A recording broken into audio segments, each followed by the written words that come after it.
Well, I'd like to say Mirrabooka was one of the greatest horses. He was just so honest.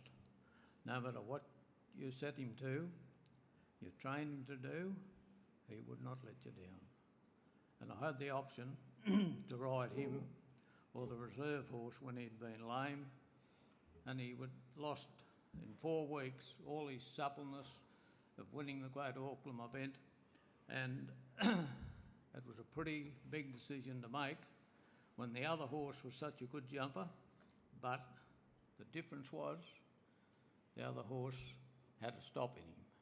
He would all of a sudden block, just instead of taking off, he'd stop. I'd rode and won a few show jumping events with him, and I said to the officials,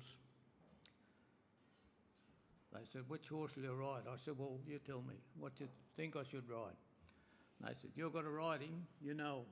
And I said, "Well, I'll stick with Mirrabooka because I know he won't stop."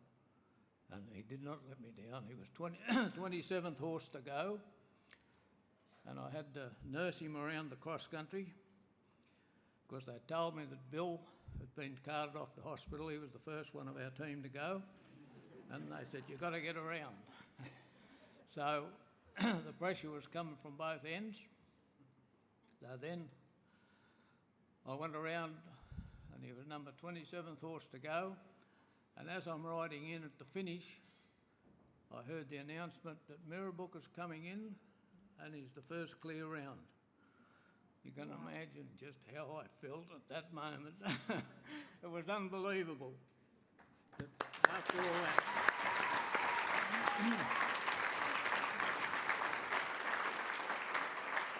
so then the next day, he went on and jumped a magnificent clear round, and the rest is history. I was going to ask you. Thank you very much. No, stay with me. I was going to ask you if there was one special moment that you remember with him, but I think that probably sounds like the most special moment. That's right. In the vision package that we just saw, in the television package we saw Mirrabooka being loaded onto the cargo ship. Yes. Things have changed, haven't they? Can you tell us about those days and having to load the horses and off they went on the ships, and yourself too? Yeah, well, we left Sydney on the 23rd of December 1959, and the horses were all loaded. They had a big crate built. Each horse you'd lead him in with a door on each end, a strap over his back, and also around his neck and tied onto either side, quite loose, in case they played up or something went wrong. And they picked them up with a big crane and floated across and let them on the boat. Opened the door, you let them out, took the gear off them and opened the door, let them out and led them into their box where they stayed for 5 or 6 weeks, 6 weeks while we were on the boat. And we were able to work them on the boat.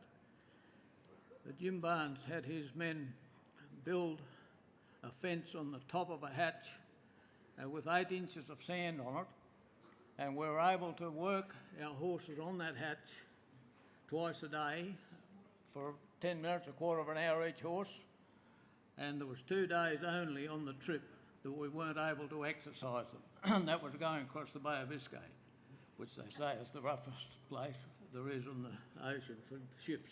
Where there's a will, there's a way for high performance. Amazing. 1959 we're talking about. Incredible. That was great. One last. We have some athletes not too far away from competing in Rio. I know we're still finalising the team. Have you got any messages for them going into the Olympic Games? Well, I think my message is to anyone that's going to compete, forget about all what's behind you and focus on what you're doing and what you're going to do, particularly on your horse, and have him working like a clock. When you don't overdo him. I think that's happened a lot of times when horses have been coming up to it and they think, "Oh, I've got to be much fitter and whatever." Just work him along quietly, doing the same thing. Franz Bringer used to say to me, if I'd say, "Now, what do I do next, Franz? He's going well doing this." He used to say, "Just keep doing it." And that's the greatest advice I can give anybody. Well, Just keep doing it right. Some great advice, Neale. Thank you. Thank you very much.